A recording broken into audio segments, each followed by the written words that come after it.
podcast. And now, here's the guy who is always serving I'm a slave for you realness, Rob Cesternino. Hello, everybody, and welcome back to Rob as a Podcast Amazing Race Recap after episode number 9 of Amazing Race 28.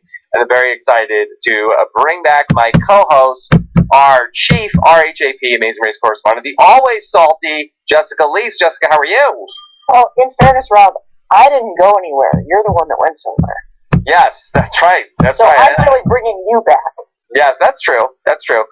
You are bringing me back, and we are ready to go. And believe me, I am extra salty after being on a cross-country flight with my kids. I don't know how many podcasts I can open talking about that, but it's very harrowing, Jess. Yeah, duly noted. Don't travel with children under 3. Yeah. Yeah, so, don't get me started about that again, boy. But, Jess, let's talk about this, because I thought this was a really exciting episode of The Amazing Race tonight. A bounce-back episode after last week's non-elimination festivities. A lot going on here tonight. Yeah, this was an eventful episode. Yeah, a lot going on here. I really was at the edge of my seat that last half hour. Really thought this was going to be the end of Brody and Kurt. All signs were pointing to it, and we learned so much about Brody and Kurt this episode. I feel like. Yeah, they really faked me out. Did they fake you out? Yeah, well, they went to the cancer well, and you know, if you go to the cancer well, it usually means we want to feel really bad for these people so that we're extra impacted when they get eliminated. Yes, absolutely. I thought that was the case, 110%, but no, it was the final cut king and queen. That's got to be rough for you, Rob. Yeah, Zach and Rachel are out, and I was rooting for them so hard, you know, that I had picked them in the fantasy draft early on. I'm not sure if you remembered or not, but I never before this season had I rooted harder for them. And you know, this great story where Rachel's the only woman who's doing the water task, and then she overcame the odds, and then it was like this whole storyline where Brody was blowing it. And it was like they were going to come back, but it was all for naught. Yeah, that was really an unexpectedly sad ending to the leg, I think. Yeah. Especially the photo finish at the end. Unceremonious. Very unceremonious, and there's no way they could just snap their fingers and all of a sudden their boat's on the other side of the water. Yeah, it was like a football game where your team is blown out at halftime, and it's like, oh well, I guess that they're going to lose this week, and they come all the way back and force overtime, and then lose then. So it's kind of like watching the Knicks. Yeah, I guess so. I don't know if the Knicks have like the Mets 2 years ago. Yeah, I don't know. I don't know what it's like, but I think that a lot of sports fans can relate to that. But anyway, so a lot to unpack here tonight as we start to approach now the final couple of weeks of The Amazing Race 28, and we're down to the final 5 teams. We will have our exit interview with Zach and Rachel, barring any unforeseen circumstances, coming up early next week. Look for that on RHAP. Make sure you subscribe to the podcast so you don't miss any of that. We'll also take your tweets, #RHAP. Also on our YouTube channel at robswebsite.com/YouTube, taking your questions. Also, quick shout out to Dan Heaton and Mike Bloom, who were here in my stead last week with Jessica. Thank you guys so much for filling in for me while I was the best man at my sister-in-law's wedding. That was amazing. We had so much fun, Rob. Why? Because I wasn't there? I'm not saying that, but, we did some of the things that, you always tell me I can't do. We tapped a keg, and we had the Jello shots, and, we threw a rave, and it was an amazing time. Jess, I already have a complex about people have more fun when I'm not around. Don't make me also get more and more insecure. Okay, none of that happened, but we did have a really fun podcast. Okay. Jess, I really want to talk about this storyline with Brody and Kurt, because I feel like this was really out of nowhere. I feel like that maybe we were asleep at the switch. Back in The Amazing Race, was it 24, where Dave and Connor, where it was I don't want to get Dave and Connor mad, but it was a thing, right, where, Connor did 12 roadblocks that season, something like that, right? He did. I think he did 8. But, in fairness, Dave was an old man. Yes. He was so old, and you can't expect old people to do roadblocks. As I've heard. And so, now this season, all of a sudden, this storyline that we weren't even paying attention to, all of a sudden, Kurt has done every single roadblock, and Brody has to do everything. And also, by the way, Brody is like dumb or something? What is the problem here? I thought that like all of a sudden I was like, okay, well, like they started talking about like, well, Kurt did everything. I'm like, oh, it doesn't seem like a problem. It seems like Brody seems like he'd be pretty good at everything, right? But all of a sudden it was like doop-de-doo, like Brody got it was forget Brody, it was like a Doty. Yeah, and That was a stretch. That was admittedly that was a stretch. I was gonna let it ride, Rob. 'Cause, yeah, I don't know where this storyline came from, like the Brody sucks at everything storyline. Yeah, Brody is like an idiot. Who knew? Maybe, We were so distracted with Bloaty that there was this whole Brody sucks at everything, and Kurt is the man storyline that was right under our nose. yeah, I mean, Kurt beat cancer. After you beat cancer, a roadblock is nothing, right? Yes, well, that's like Dave and Connor. Obviously, that's why Dave was so awesome. Yeah, well, Connor also beat cancer, and he was... Oh, I forgot. Well, that's why they were doubly so awesome. Yeah. I mean, in fairness, we got to point out that the roadblock imbalance was not that bad. They were not the only people that had the roadblock imbalance going into this. Like, Zach and Rachel had the same problem, and Tyler and Corey had the same problem. Like, Corey's really pulling all the weight on that team, and Zach had done an equal amount of roadblocks.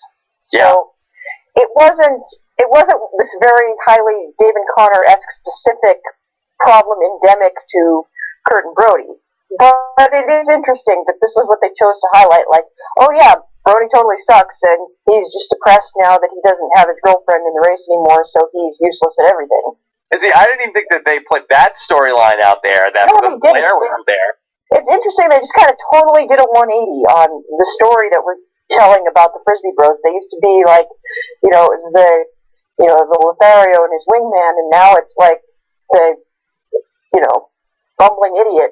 And I mean, like, isn't Brody sort of like a borderline professional athlete that he's famous for making like these impressive like feats of dexterity with a frisbee, and now all of a sudden he's just like a total buffoon, and that Kurt is the only one that could do anything on this team?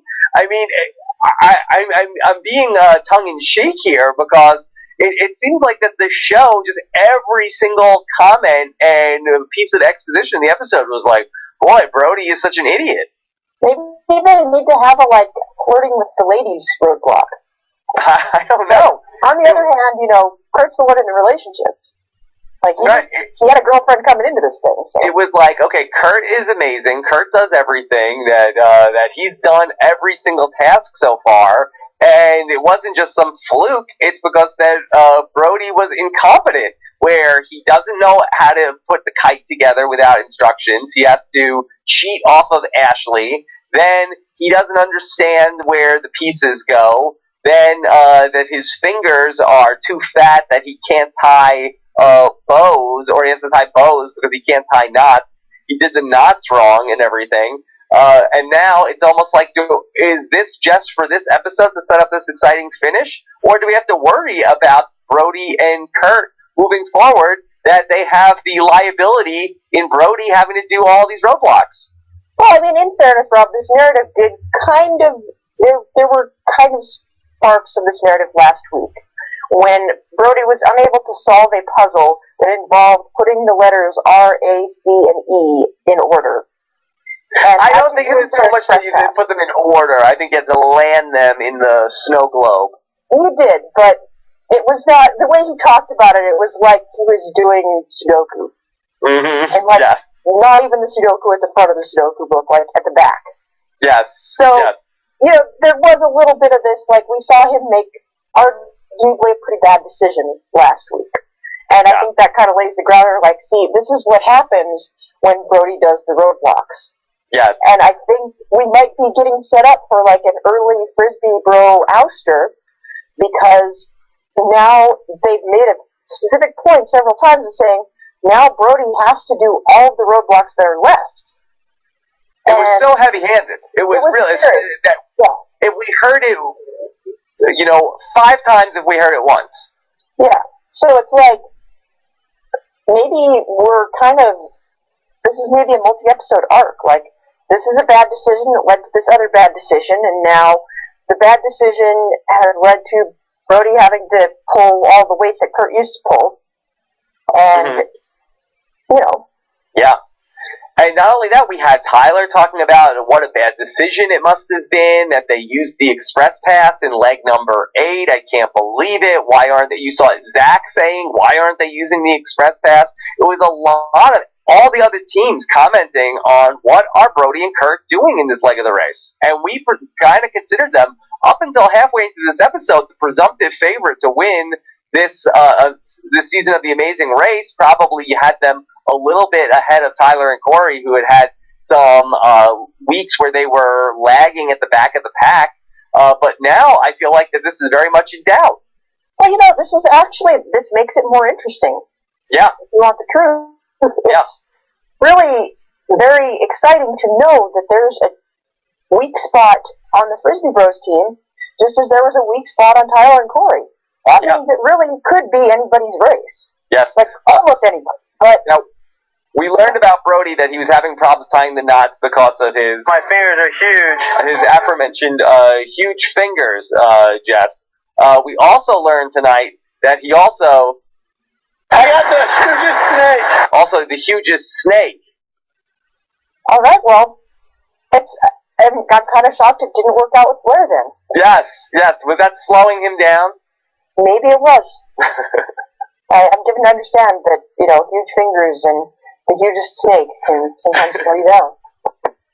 Yeah. All right. Well, this is really exciting to me now. I was really glued to the edge of my seat this whole last half of the race of what's going to happen. And now moving forward, I don't know. Was this just a one night only, or are Brody and Kurt going to soon be eliminated?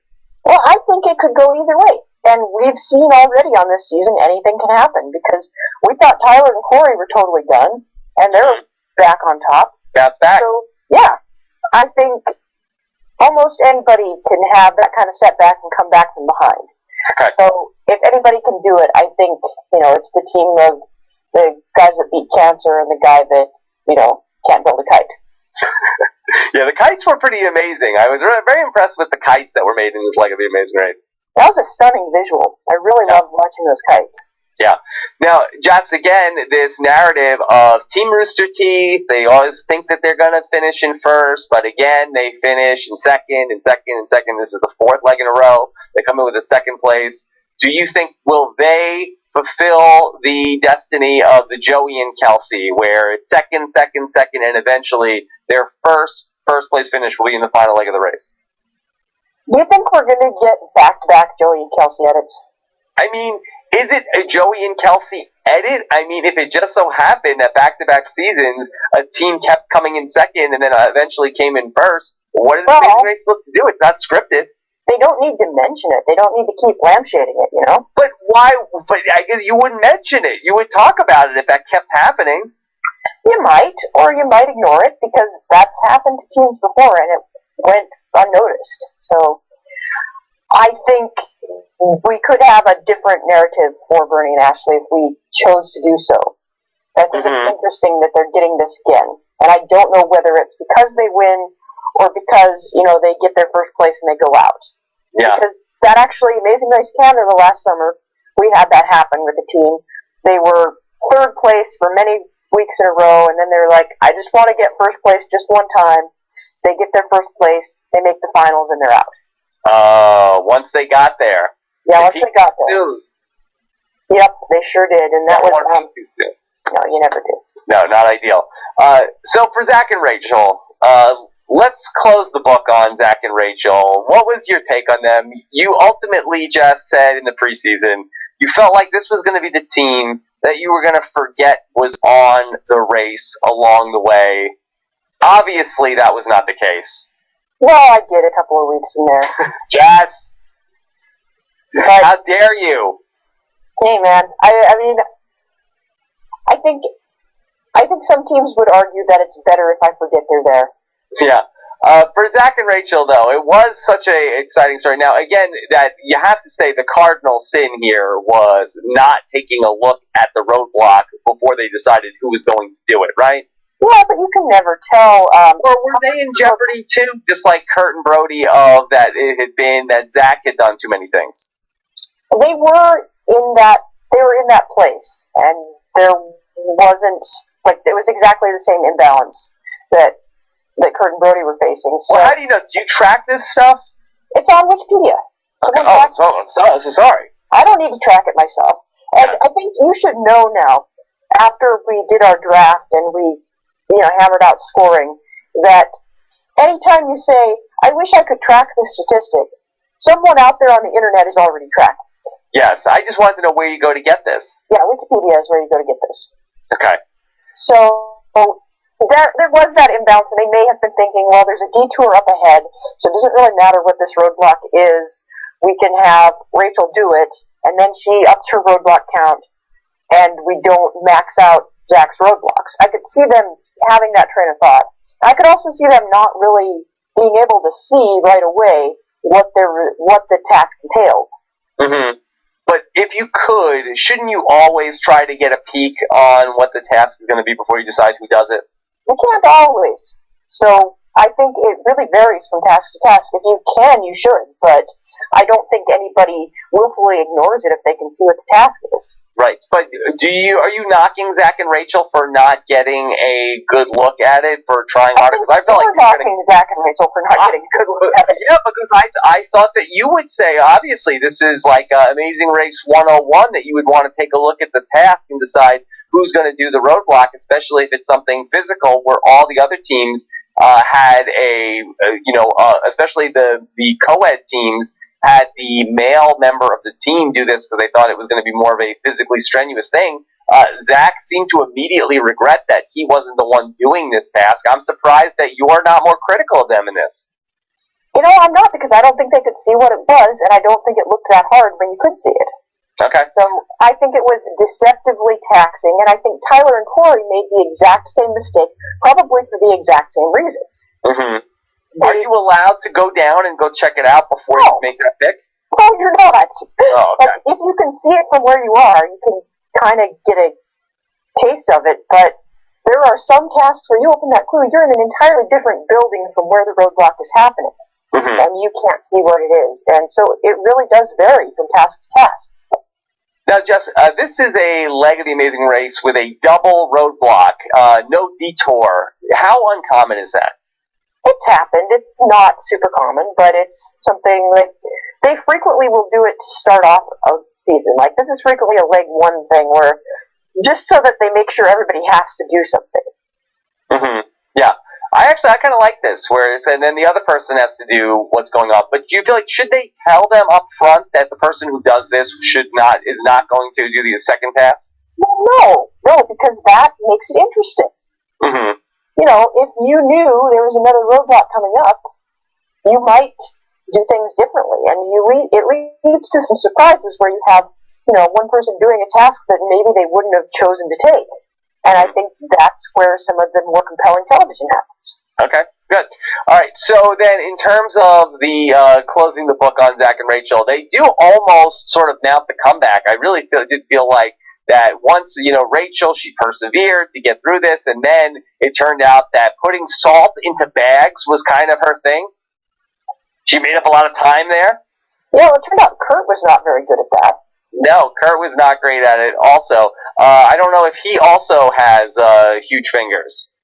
I wouldn't know. It's something you'll have to ask them whenever you get to interview them. My fingers are huge. Could also potentially be a problem. I guess it could. I noticed Cole was having the same trouble. Like, he smoked the first half of the task, and then he went to tie up the salt bags, and he couldn't do it. Yeah, you gotta really jam a lot of salt in those bags. I mean, why can't you just have a fifth bag of salt? Well, you can't cheat your customers. I think this was a point that was made, and you notice, I would imagine it was probably even harder because they were dehydrated. You know what happens to your hands when you get dehydrated? What happens? They swell up. Yes. Especially like if you have too much salt in your system, which they've been kind of probably absorbing.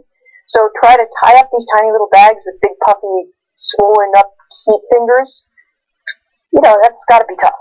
You know what? When I buy a bag of salt, I prefer if it wasn't completely filled up to capacity, because there's no way I'm opening that without spilling a quarter of that bag of salt everywhere.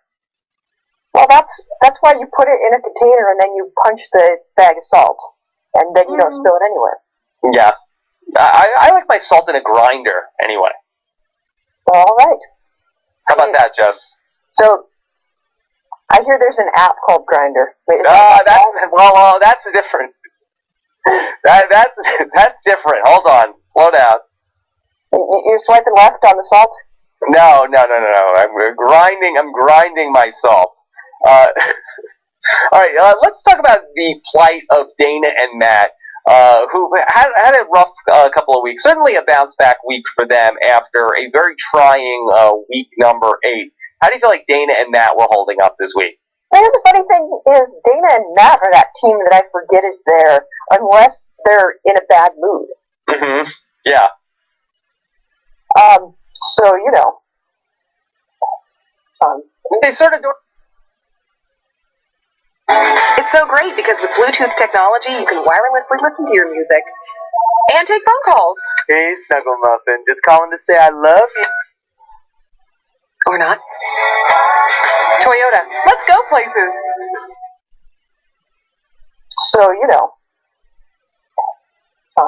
They sort of don't have a thing if they're not fighting. Yeah, if they're not fighting, like, that was why they were cast. They're the fighting couple, and if they're not fighting, then they're just kind of doing the tasks and being there. But boy, they really go from 0 to 60. Yeah, they really, it's like Dr. Dana and Matt and Mr. Dana and Matt. Yeah, like I thought they were going to break up last week. And maybe they did, maybe they got back together. They got back together. Or it could be one of those situations where you break up and all of a sudden you function much better. Yeah. Speaking of bounce back weeks, it was also a bounce back week for Sherry and Cole, who came in last place in the non-elimination leg, had to do a roadblock this week. Although, I felt like maybe they did not win over any Indonesian fans tonight. Yeah, it seemed like that was a little bit... you know, some people, I guess, you need to have a complex palate to appreciate a wide range of food. Yeah, I felt like they were a little overly critical of the Indonesian cuisine which they had to serve. Maybe they were a little more insulting than they needed to be. I mean, Sherry did mention on Twitter that it was one of the spiciest things she'd ever eaten. Yeah. And, you know, we don't all have, you know, multiple kinds of hot sauce in our fridge. Like you? Yeah. Yeah. I think I had a 6 on last count. Yeah. But some people don't go in for that, and it could well have been like season 6 Hungarian soup spicy. Like, you Yes, don't know. wow. Well, I, for one, do not put that S on everything, unlike some people. And so I probably would not have done well with the spicy, but I felt like that maybe they didn't need to start referring to the meatballs as goat testicles. Yeah, that was a little bit excessive. Just a touch. Yeah. I thought it looked delicious, personally. Like, I would have been all up in that. Yeah, so the roadblock here, Jess, in terms of how difficult these roadblocks tend to be, did you think this was an especially tough one? As far as speed bumps go, I thought when they described what it was, it sounded difficult. Like, Yeah. it sounded like, you know, there was a speed bump in season 15 in Vietnam where they had to make a bowl of soup. They didn't even have to eat it, and they didn't have to sell it to anyone. They certainly didn't have to sell 10 of them to anyone. Mm-hmm. And, For 10,000 rupees. yeah, I don't know how much that is in American dollars, but it was probably a bargain because the soup looked amazing, and I wanted to eat it. But yeah, they had the part where you have to sell things, that can be a real mixed bag. Like, sometimes it goes very fast, and sometimes you could be there all day.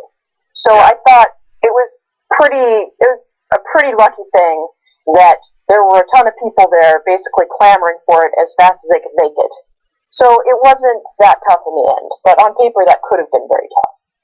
Yeah, let's talk about the week for Tyler and Corey, where we ended up seeing Tyler had to do the first part of the challenge in terms of salting or wetting the salt field. Then Corey had to take over and do the kite, resulting in a first place finish. Strong week. Old Tyler and Corey are back, Jess. They are, and I think the underreported story of the season is that Corey is really the superstar on that team. I mean, Tyler is the funny one, and Corey is the one who gets stuff done. Yeah. Okay, well, Are you sleeping on Tyler? I might be sleeping on Tyler a little bit. Like, he has not proven... Are you sleeping on perhaps the second most beloved Ty on CBS reality this week? You know, the little skinny guys with glasses named Ty are having the best week ever. Super popular on CBS reality. That's true. And next week, did you see they get a chicken pal? Yeah, all right. Well, hopefully... Crossover, it's like synergy. Yes, perfect. Yeah, if they could ever, get those two guys together, it would be a huge moment for CBS reality, Ty and Ty. But a really strong week coming back. Very excited to have Corey mention at one point in the episode, "Love you, boo." It's almost love you, babe. Yeah. What do you prefer? Are you a love you, boo, or Love you, babe. What's your favorite? I'm a don't check me boo. Oh, okay. Don't check me, boo. Maybe one day we'll get a don't check me, bae. Don't check me, boo. Don't check me, boo. All right. Jess, what else from this leg of the race? What else from this leg of the race? I think we need to talk about Zach and Rachel's flourish on the end of their elimination. Yes. Why did they have to walk the plank? Nobody told them they had to do that. Well, Phil was like, Zach and Rachel, that's it for us. We're sailing off, and you have to leave now. Like, well, I guess we'll walk the plank. Yeah, he didn't specify how they had to leave. They Pirate Master. They went that way on their own.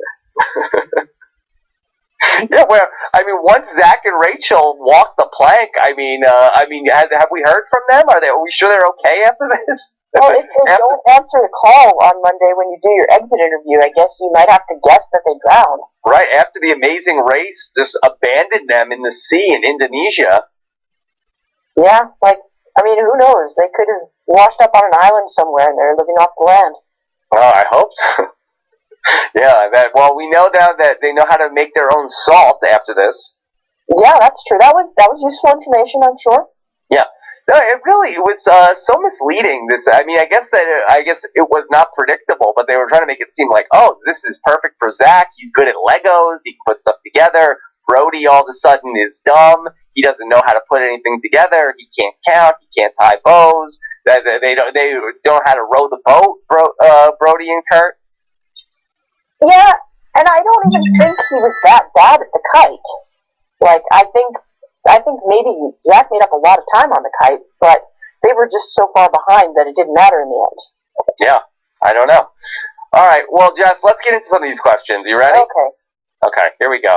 Let's start here. First question of the night from Derek wants to know, which is the top contender for the $1 million mistake this season? Rachel doing the salt roadblock or Brody burning EP last leg? The express pass. I gotta say, I think Brody burning the express pass was a bigger mistake. Really? Because considering that Zach and Rachel are out of the race and Brody and Kurt are still in the race, wouldn't that inherently make Zach and Rachel make the bigger mistake?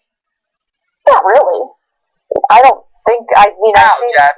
it was a game-ending blunder for Zach and Rachel, but, people do tiny dumb things, people do large dumb things, people get eliminated. Someone's got to get eliminated every week, and Brody and Kurt's turn may yet be coming.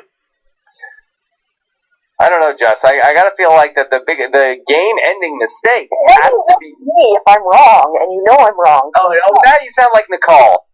You're bringing Can we have a debate? Can we have a debate about this? I guess. Yes. I feel like you're setting me up for failure.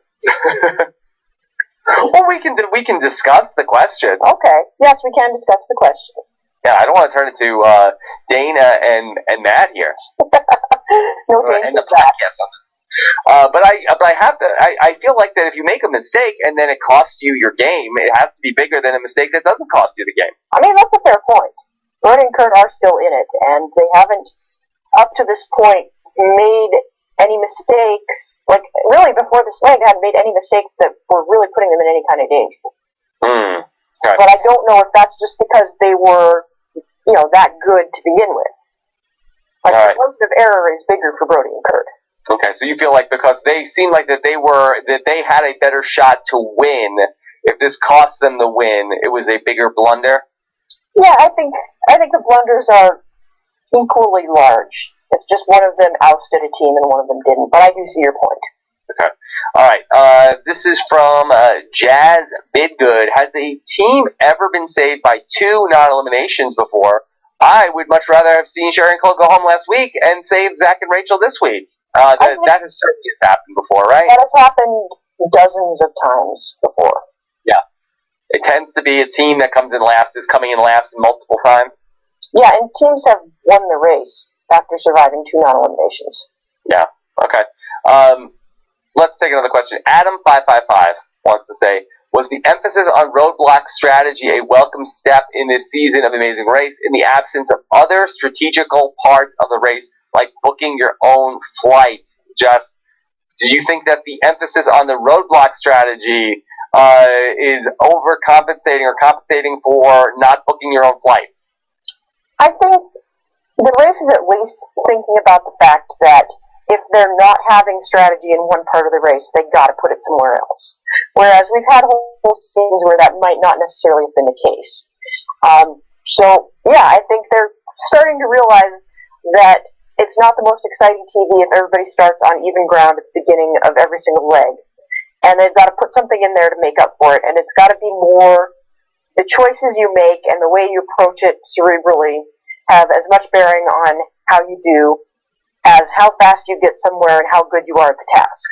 So I think this ingredient is important, and I'm glad it's in there. More important than chili in the breakfast soup? I would eat that soup for breakfast, lunch, and dinner. Wow. Were you just happy that teams were able to drive cars last week? It was fun to see them drive cars. It was equally fun to see them freak out about, nobody told me I'd have to drive a car. What is this self-navigation thing we're talking about? That was kind of fun because it kind of separated out who really came prepared and who didn't. Okay. Let's take a question from Adam555. Is a double U-turn too strong of a twist for the final 5? A double U-turn coming up next week. Are you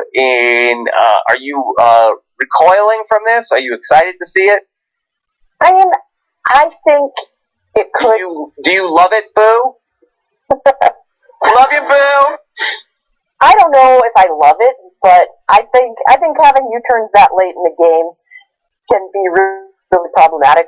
But I don't dislike it as long as they don't throw a fast forward in there as well, which I think we saw was a huge mistake in season 25. As long as that's the only twist that they're going to throw at them that leg, I'm okay with it. Okay. All right, that's next week's episode. This is from Jason A., who wants to know, was that fruit offering the same fruit offering as in season 22, Jess? I spotted that as well. Yes. All right, take us back to season 22. Ones.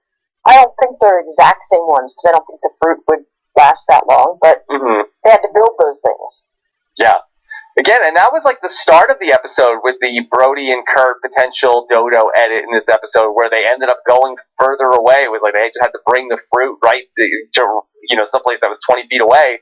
They ended up going all the way to some other bothering some monks that were doing something else. Well, those were the snake monks. Yes. And they were like, "This is not a snake. Go back and get me a snake." That's right.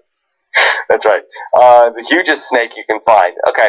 Then let's take a question from Marissa G., who wants to know, do you think that this leg would have been better to watch if the kite flying roadblock and the fruit basket snakes delivery was structured as a detour?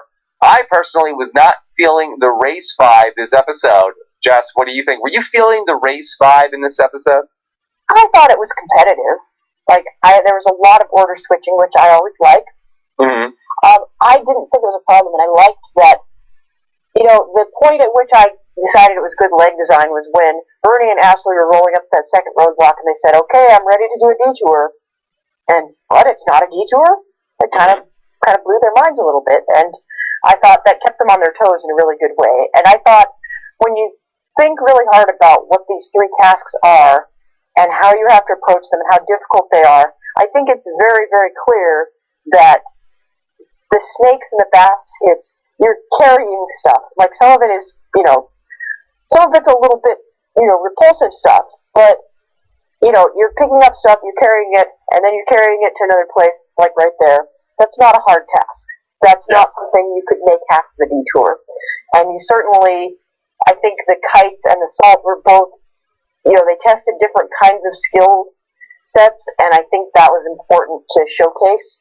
So I liked that both of those things had to get done. Yeah. I like this leg of the race. I thought this was one of the better legs of this season. I do too. I think everything was fun to watch, which is not always the case.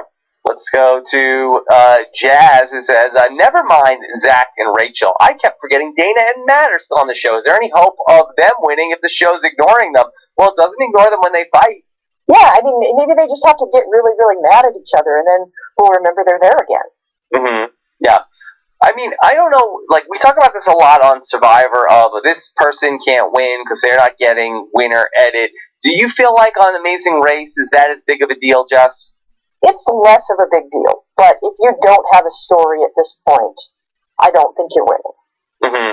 Yeah. And if you are a team that's not doing anything remarkable, and you also have a story, that gives you a pretty good shot. Like, again, I don't mean to keep going back to the Amazing Race Canada but Amazing Race Canada 2 had that exact problem where there was one team that was not that good. They didn't win anyway except the final one. Mm-hmm. And yet we knew all this crazy stuff about them. Like every week they'd have like some new story about their lives, and felt like you knew them surprisingly well for a team that was going to like punk out in third place. Mm-hmm. And so going into that finale, I thought, there's a team that's real favorites to win, but I don't think they're going to do it. I think it's going to be these guys, and it was. Let's do two more questions.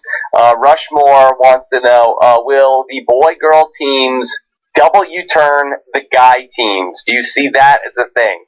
I would see that as a very strong possibility, especially if you have Kurt and Brody starting out in the back of the pack. This is a team that up until this week was fairly strong, even though one of them is apparently a total dodo.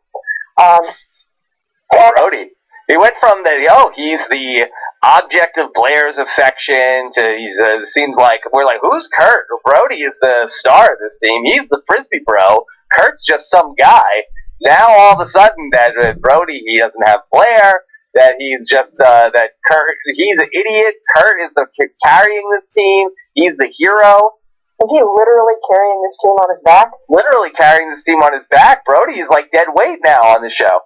Yeah, he really is. So I gotta think, you see this very previously strong team, or, Kurt plus this other guy, suffer a setback. Plus, that's what I wash my hair with. Kurt plus. And they suffer a setback. This is a team that was kind of one of the favorites to win. If you're ahead of them when you get to the U-turn, I have to imagine that's the team you want to U-turn. Mm-hmm. Yeah. Do you think that in terms of alliances, Jess, do you think that there is going to be battle lines drawn? Like, who do you think is with who at this point? I don't know. It seems like everybody likes each other so much that I don't see any factions being formed. Like, anybody that was talking about that really early on is kind of not there anymore. So Instagram model. Yeah. I wasn't going to name names. Okay. I'll name names. I keep it real. All right.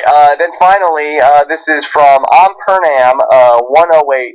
Was Phil declaring to Tyler and Corey a first-place victory before they came on the mat on the ship, even though Rooster Team was very close behind them? I wonder if they weren't actually that close behind them. We didn't see them in the same shot together.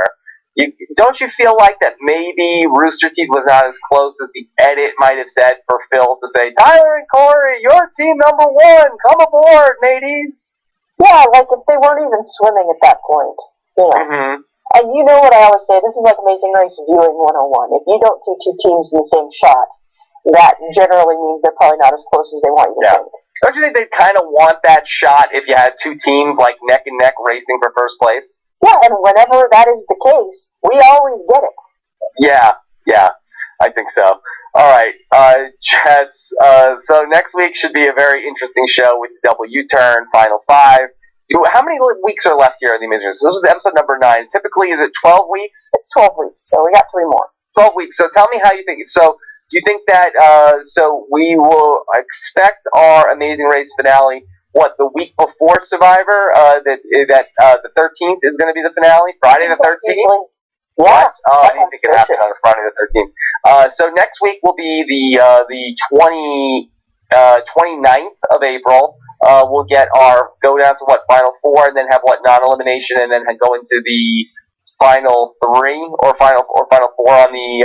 Is that what you think we'll do? Right. Yeah, I think we're going down to the final four next week, and the week after that is probably going to be non-elimination. Did we go into last season with 4 teams or 3 in the final leg? We went in the final leg was 3 last season, but seasons prior to that there were 4, so there may not be any more non-elimination legs. Yeah, it'll be interesting to see. I believe we've had 4 weeks now that we've had non-elimination. Yeah, that maybe we're done. Maybe we're tapped out. Yeah, there's been a lot of non-eliminations along the way. So I've done very few exit interviews. Only done, this is the 9th episode, and that I believe that Zach and Rachel will only be my 6th exit interview. Sounds about right. Okay, so Jess, coming up here, that's 1 week from tonight, we go down to only 3 episodes left in this season. Who's winning the Amazing Race? Tyler and Corey. Okay. That would be huge. We can't dispute they're the most solid team right now.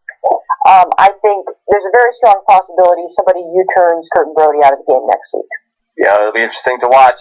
I do feel like there's a lot of drama here this season. I feel like I don't know who's going to win. It did feel like that last season we really sort of figured it out based on the edit of, okay, well, the green team isn't actually going to win.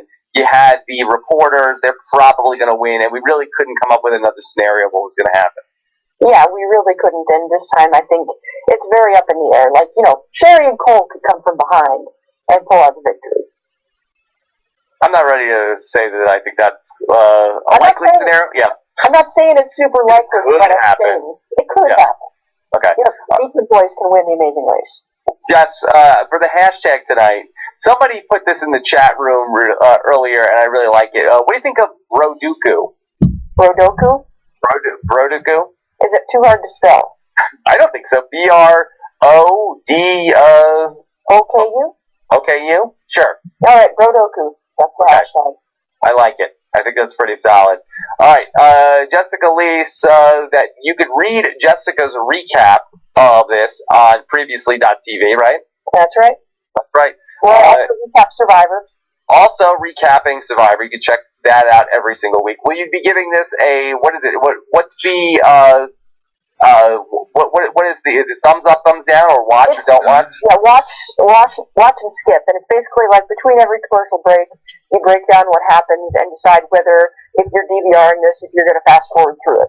Okay. All right. So you're going to give this a positive grade tonight? Oh, of course. This was maybe the best leg all season. Best leg all season. All right. Good stuff. You can follow Jess on Twitter. She is at Haymaker Hattie. I will be back on Monday or Tuesday with Zach and Rachel. We'll have our exit interview for you guys. I will talk to them about all this. Ask them about what point in the process they picked who was going to run the roadblock, and much, much more in our exit interview. And then 1 week from tonight, Jess and I will be back last Friday in April. Can you believe it? I can't believe it. Okay. Only 3 weeks left of the Amazing Race. Looking forward to hearing what you guys have to say on robinswebsite.com. Take care, everybody. Have a good one. Bye.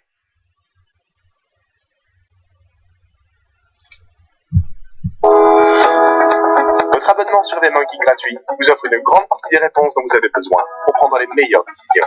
Toutefois, une mise à niveau vers un abonnement professionnel permettrait d'obtenir des résultats encore plus pertinents, grâce à des sondages plus poussés, et notamment des dizaines de modèles de sondage préconçus par notre équipe d'experts.